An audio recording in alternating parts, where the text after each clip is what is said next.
और क्या इस जंग के साथ ही तीसरा विश्व युद्ध भी शुरू हो जाएगा?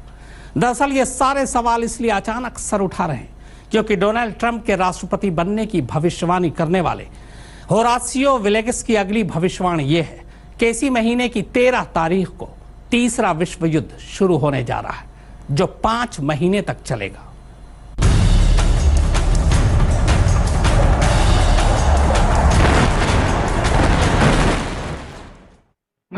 समाचार उसके 24 अध्याय का 18 पद में लिखा है, जो खेत में हो अपना कपड़ा लेने को पीछे न लौटे। खेत अर्थात कर्मभूमि।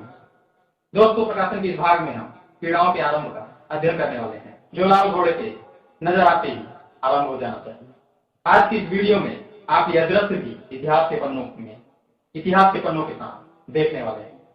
सो दोस्तों, इस वीडियो को शेयर और लाइक करके सद्बुद्ध ज्ञान को फैलाने में हमारे सहायक बने। अंत के दिनों में घट रही ऐसी घटनाओं की दृश्यों को लगातार देखते रहने के लिए, इतिहास के पन्नों के आधार पर समझते रहने के लिए हमारे चैनल को सब्सक्राइब अवश्य करें। और हाँ दोस्तों, बेल आइकन अवश्य प्रेस करें ताकि जब भी हम ऐसे वीडियो अपलोड करते हैं नोटिफिकेशन आप सबको समय अनुसार मिल सके। तो आइए प्रार्थना के साथ समाप्त करते हैं।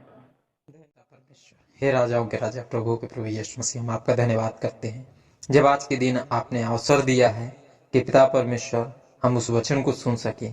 प्रभु, जो वचन हमें अंत के दिनों के लिए तैयार कर सकता है, प्रभु हम जान सकें कि हम किस स्थान पे खड़े हैं। तो प्रभु हमें बोलने की, सुनने वालों को सुनने की सामर्थ्य दे, क्योंकि हम इस प्रार्थना पूरे विश्वास से मसीह यीशु के नाम से मांगते हैं, आमीन। प्रभु यीशु मसीह के नाम में आप सबों को जय मसीह की। यह कोई प्रमाण नहीं, सिर्फ और सिर्फ बाइबल की भविष्यवाणियों की गणनाओं पर आधारित अध्ययन है। प्रकाशित वाक्य की पुस्तक 6 अध्याय 4 पर फिर एक और घोड़ा निकला जो लाल रंग का था। उसके सवार को यह अधिकार दिया गया कि पृथ्वी पर से मेल उठा ले, ताकि लोग एक दूसरे का वध करें, और उसे एक बड़ी तलवार दी गई। दूसरी मोहर खुलते ही विशिष्ट प्राणियों में से एक और प्राणी का शब्द गूंजा। दूसरी पीड़ा लाल घोड़े के रूप में निकलकर उपस्थित हो गई। प्रकाशित वाक्य की पुस्तक उसके 6 अध्याय के 8 पद के आधार पर इसके सवार के तीव्र प्रहार में अभी समय बाकी है, पर इसका कार्य आरंभ हो चुका है। जैसे 1973 ईस्वी में पहले मुहर खुलने की तैयारी मोबाइल निर्माण के साथ आरंभ हुई थी, उसी प्रकार सन 1945 में दूसरी मुहर खुलने की तैयारी परमाणु बम के निर्माण से आरंभ हुई। सर्वप्रथम इस बम का परीक्षण अमेरिका द्वारा किया गया, जब जापान के हिरोशिमा और नागासाकी नगर में इस बम को फेंक कर इन नगरों को तबाह कर दिया। सन 1948 ईस्वी में इजराइल देश बसा। प्रभु के अनुग्रह से यह देश कामयाबी की ओर निरंतर बढ़ रहा है। इजराइल का मतभेद ईरान से हुआ। उसने इजराइल को तबाह करने के लिए सन 1990 से परमाणु बम बनाने का कार्य आरंभ कर दिया है। उसने सन 2004 में घोषणा भी कर दी है, जिस दिन परमाणु बम बनकर तैयार हो जाएगा, हम इसका परीक्षण सर्वप्रथम इजराइल देश पर ही करेंगे। दोस्तों, इसी भय से यहूदी निरंतर बिना रुके हुए प्रार्थनाएं भी कर रहे हैं ताकि इजराइल देश तबाह न होने पाए। जैसे ही ईरान ने इस बात की घोषणा की, रूस और चीन उसके पक्ष में आ गए हैं। इस बात की धमकी रूस ने पत्र द्वारा अमेरिका में भी पहुंचवा दी है।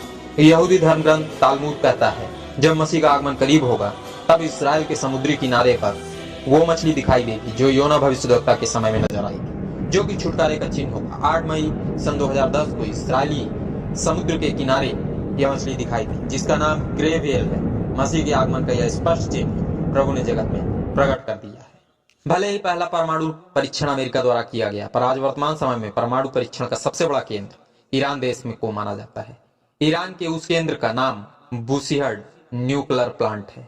यह प्लांट उस स्थान पर बना है जिस स्थान पर आदि में एलामी जात के लोग वास करते थे, जिनके विषय में परमेश्वर ने यिर्मयाह भविष्यद्वक्ता के द्वारा यिर्मयाह नबी की पुस्तक उसके 49 अध्याय के 35 पद में भविष्यवाणी करवाई थी, मैं उसके पराक्रम के मुख्य हथियार धनुष को तोड़ूंगा।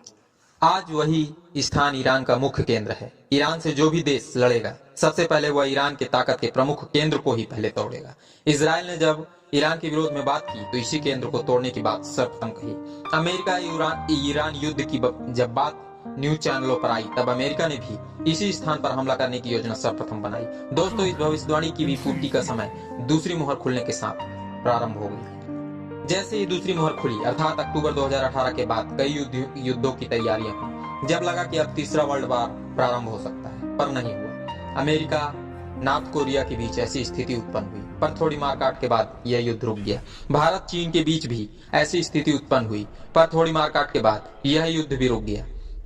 अमेरिका चीन में भी ऐसे हालात उत्पन्न हुए, पर विश्व युद्ध नहीं हुआ। आर्मेनिया अजरबैजान के बढ़ते युद्ध से तो लगभग ऐसा ही लगने लगा कि यह युद्ध थर्ड वर्ल्ड वार में तब्दील हो जाएगा, पर यह भी शांत हो गया, क्योंकि अभी भविष्यवाणियों का समय पूरा नहीं हुआ है। लाल घोड़े का सवार तीव्र प्रहार तो करेगा, पर अभी नहीं। अभी उसे तेजी से यात्रा करके मेल उठाना है, भाई को भाई का दुश्मन बनाना है। जो कार्य वह तेजी के साथ पूरा भी कर रहा है। आध्यात्मिक दृष्टिकोण से जैसे ही इंटरनेट द्वारा वचन का प्रचार तेजी के साथ आरंभ हुआ, बहुत से विश्वासियों में घमंड उत्पन्न होने लगा। वे समझने लगे हैं, हमसे अच्छी आराधना हमारा पासवान भी नहीं करा सकता, हमसे अच्छे वचन की जानकारी और किसी के पास नहीं है। दोस्तों, गौर से देखा जाए तो यही घमंड लूसीफर में उत्पन्न हुआ था। वह सोचने लगा था, परमेश्वर के सभी स्वर्गदूत मेरी सहायता करेंगे, मैं उस पवित्र स्थान पर बैठूंगा। इसी घमंड से जलनग्रस्त होकर उसने आदम को बहकाया था। दोस्तों, आज इसी घमंड से भरकर हम मसीहियों में भी मेल मिलाप समाप्त होता जा रहा है। ऑनलाइन आराधनाएं तो हो रही हैं, पर संगति समाप्त होती जा रही है। प्रभु चाहता है इन पीड़ाओं के शिकार विश्वासी ना हो, इसीलिए उसने पवित्र आत्मा द्वारा इब्रानियों की पत्री उसके 10 अध्याय के 25 पद में इन दिनों के आने से पहले ही चिता दिया था कि जैसे जैसे इन दिनों के आरंभ का संकेत प्रकृति द्वारा देखो, और भी ज्यादा से ज्यादा मेल मिलाप आपस में बढ़ाओ। यह पद मित्रों आप बाइबल से अवश्य पढ़ें। भविष्यवाणियों के आधार पर यह महायुद्ध इजराइल और चीन के बीच होना चाहिए, जिसकी चर्चा अब तक सुनने में भी नहीं आई है। दोस्तों, जिस दिन यह चर्चा सुनने में आए, प्रत्येक विश्वासी जान ले अब यह युद्ध होकर ही रहेगा। जिस युद्ध में आग बरसेगी, कई लोग मारे जाएंगे। मेरे अध्ययन व प्रकाशनों के आधार पर अक्टूबर 2018 में 42 माह जोड़ा जाए तो अप्रैल 2022 में यह महाविनाशक युद्ध की तैयारी आरंभ हो जाना चाहिए। जिस युद्ध की तैयारियां निरंतर सभी देश कर रहे हैं, अमेरिका और नॉर्थ कोरिया से इस महायुद्ध की तैयारी प्रारंभ हो चुकी है। आज के अध्ययन से प्रकाशित वाक्य की पुस्तक की इस प्रकाशन में पवित्र आत्मा हम विश्वासियों को मत्ती रचित सुसमाचार उसके 24 अध्याय के 18 पद में हुई भविष्यवाणी का चित्र दिखा रहा है। प्रभु यीशु ने कहा, जो खेत में हो, अर्थात हम विश्वासियों के लिए ये अंत के दिन कर्म के दिन है। इन दिनों में हम विश्वासियों को बिना रुके निरंतर आदम की संतानों के लिए प्रार्थना करना है। उन्हें बचाने के लिए निरंतर सुसमाचार प्रचार करना है। कपड़ा लेने अर्थात धार्मिकता दिखाने के लिए अब हमें कार्य नहीं करना है, पर प्रत्येक आदम की संतान को जिस प्रकार संभव हो सके बचाने का प्रयास करना है। हम मसीह को मानने वाले लोग ही जानते हैं कि आग बरसने वाली है। नूह की तरह हमें प्रचार करना होगा। भले ही लोग हमारी धार्मिकता को उपहास उड़ाएं, पर हमें उनसे सदैव प्रेम करना है। पीछे न लौटे अर्थात भले ही हम नए विश्वासी हों, हम भी याजकों का समाज है, हमें भी प्रचार करना है। भले ही हम मसीहियों पर सताव आए, हमें रुकना नहीं है। मसीह की सच्चाई प्रत्येक लोगों को सुनाना है। हम उस परमेश्वर की संतान है जिसने संपूर्ण सृष्टि की रचना की है। हमें उस प्रभु की राह में विरोधों को छोड़कर त्यागना नहीं है, वापस नहीं लौटना है। आज के दिन से हमें जो शिक्षा मिली, वह शिक्षा का पद लूका रचित सुसमाचार उसके 9 अध्याय के 62 पद में पाया जाता है, जो पद मैं आप सबों की सहायता के लिए धर्मशास्त्र बाइबल से पढ़ दूंगा। यीशु ने उससे कहा, जो कोई अपना हाथ थल पर रख कर पीछे देखता है, वह परमेश्वर के राज्य के योग्य नहीं। आप सबों ने इस अध्ययन को बहुत ही ध्यान से सुना। आप सबों को बहुत बहुत धन्यवाद। प्रभु यीशु मसीह के नाम में आमीन।